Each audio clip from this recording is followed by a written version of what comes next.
সমালোচনা করা কাজটা কিন্তু খুবই সোজা একটা কাজ। যেমন ধরেন আমরা বাংলাদেশে অনেকেই মেসি এবং নেইমারের ফ্যান ফলোয়ার আছি। তো তারা যখন বিশ্বকাপের মঞ্চে অথবা পৃথিবীর সেরা কোনো একটা স্টেডিয়ামে খেলে, আমরা চা দোকানে বসে চিন্তা করি, আরে মেসি বলটা তো এদিক দিয়ে না দিক দিয়ে ওই দিক দিয়ে দিলে পারতো। আরে নেইমার কি খেলে, তিনজনটা কাটাইয়া যেতে পারলো না। মানে আমরা যারা সমালোচক আছি, চা দোকানে বসে যে দৃশ্যপট আমরা এখান থেকে ভাবি বা গাইডলাইন দেই, কিন্তু যখন মেসি খেলে সারা পৃথিবীর কত কোটি মানুষের এই চাপটা এটা মাথায় নিয়ে খেলতে হয়, তাই না?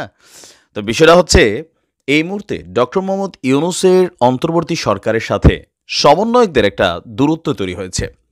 এটার প্রধান কারণ হচ্ছে যে উপদেষ্টা পরিষদে আমাদের যেই দুইজন কি বলে যে সমন্বয়ক আছেন, তারা অনেকটা সমন্বয়কদের ধাঁচে থাকলেও কোথাও না কোথাও ধাঁচে আছে এখনও।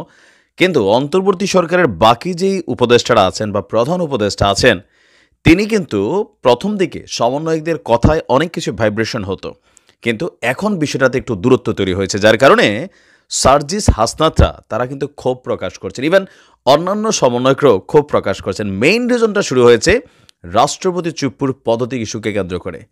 এরপর আপনি দেখেন নানান ধরনের ঘটনা কিন্তু ঘটা শুরু হয়েছে, যেগুলোতে অন্তর্বর্তী সরকার একটা শক্ত অবস্থানে আছে। আবার অনলাইন বা সোশ্যাল মিডিয়া কিং বলতে আমরা যাদেরকে বুঝি, তারাও আগে যে পরামর্শগুলো দিত প্রথম দিকে কিছুটা অ্যাকসেপ্টেবল হলেও এখন তারা প্রতিনিয়ত নানান ধরনের পরামর্শ দিচ্ছে। কিন্তু যাদেরকে নিয়ে এত সমস্যা তাদেরকেই সরকার আরও বড় বড় জায়গাতে বসাচ্ছে। যেমন ধরেন আলিমা মজুমদার, তাকে নিয়ে আমাদের সমন্বয়কদের মধ্যে কিছুটা মতপার্থক্য ছিল বা সমালোচনা ছিল, অনলাইনেও সমালোচনা ছিল, কিন্তু আজকে তাকে একটা মন্ত্রণালয় দিয়ে দেওয়া হয়েছে। তো এই যে ধরেন সরকার তাদের মতন কাজ করছে, মানে ডক্টর মোহাম্মদ ইউনূস বা এখানে এই সরকারটাকে যারা পরিচালিত করেন ব্যাকগ্রাউন্ডে অথবা তারা নিজেরাই, সেখানে অনেক কিছুতে এখন অনেক ধরনের মতপার্থক্য তৈরি হয়েছে। এই মতপার্থক্য তৈরিটার মেইন কারণ বলি, সার্জিস বা হাসনাতরা হচ্ছে আমরা যেমন চা দোকানে বসে যারা সমালোচনা করি তাদের মতন দাবি দেওয়ার জায়গাগুলা। আর অন্তর্বর্তী সরকারের যে জায়গাটা, মানে ডক্টর মোহাম্মদ ইউনূস এখন চেয়ারে আছেন, তিনি বলছিলেন যে সবচেয়ে কঠিন কাজ হচ্ছে মানুষকে খুশি করা। জি, যখন আপনি চেয়ারে বসবেন আপনার কাছে দাবি দেওয়া, মানুষের চাওয়া পাওয়া এগুলো আসতেই থাকবে। আমরা যখন আগে দেখতাম যে শিক্ষকরা রাস্তায় নামছে, পুলিশ কেন সেখানে যাচ্ছে, জল কামান দিচ্ছে, আরে শেখ হাসিনা কত খারাপ। এখন এই যে সারা বাংলাদেশে বিভিন্ন জায়গায় বিভিন্ন আন্দোলন হচ্ছে, তবে পুলিশ শান্ত ভঙ্গিতে থাকলেও অনেক দাবি দেওয়া এগুলো কিন্তু আলোর মুখ দেখছেন, এবং কি নানান ধরনের প্রজ্ঞাপন জারি করে করে বিশেষ গুরুত্বপূর্ণ অঞ্চলগুলোতেও বসতে দেওয়া হচ্ছে না। তো অ্যাজ এ রেজাল্ট সমন্বয়কদের সাথে সংবিধান সংস্কার বলেন, আওয়ামী লীগকে নিষিদ্ধ করা বলেন, রাষ্ট্রপতি চুপ্পুর পদত্যাগ বলেন, জাতীয় পার্টিকে নিষিদ্ধ করা বলেন, এরকম মেজর মেজর ইস্যুতে আপনার এক ধরনের পরিবর্তন আমরা দেখতে পাচ্ছি। তো কেউ কেউ বলছেন যে না, সমন্বয়কদের সব কথা শুনে যদি সরকার চলতে চায় তাহলে সরকার চলতে পারবে না। সমন্বয়করা বি টিম হিসেবে মাঠে কাজ করছে, কিন্তু সরকারকে সরকারের গতিতেই কাজ করতে হবে।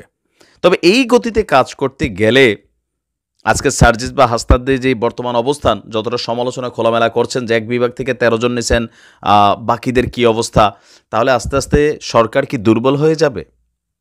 ডক্টর ইউনূসের সাথে কি আভ্যন্তরীণ দূরত্ব বাড়ছে? ডক্টর ইউনূস কি চাপে আছেন? নানান ধরনের প্রশ্ন আসছে। দেখা যাক কই পর্যন্ত যায়। বড় কথা হচ্ছে এখানে রাজনৈতিক দল হিসেবে বিএনপির যে ভিন্নধর্মী অবস্থান, এটা কিন্তু সমন্বয়কদের সাথে সাংঘর্ষিক, যার কারণে আমার ধারণা ডক্টর মোহাম্মদ ইউনূসের অনেক সিদ্ধান্ত, যেহেতু আপকামিং যেই নির্বাচনটাই হোক সেখানে বিএনপি রাষ্ট্র ক্ষমতায় আসবে, সো এখানে অনেক কিছু মাথায় রেখে সিদ্ধান্ত নিতে হয়। আর এর কারণেই সমন্বয়কদের অনেক মন্তব্য বা রাজপথের দাবি দেওয়া হয়তোবা সরকার এখন আর আগের মতো মানতে পারছে না, কারণ এতে বিএনপি নাখোশ হবে। আর বিএনপির সাথে যদি বিভাজন তৈরি হয়, সমন্বয়করা মাঠে টিকবে না, ইতিমধ্যেই তা কিন্তু প্রমাণিত হয়ে গেছে। তো সেই জায়গা থেকে হয়তো এই দূরত্বের জায়গাটা, বাট হয়তোবা ভেতরে অন্য স্টোরি থাকতে পারে, আমরা যতটুকু দেখি ততটুকুই বলি। দেখা যাক কী হয়। ভালো থাকবেন।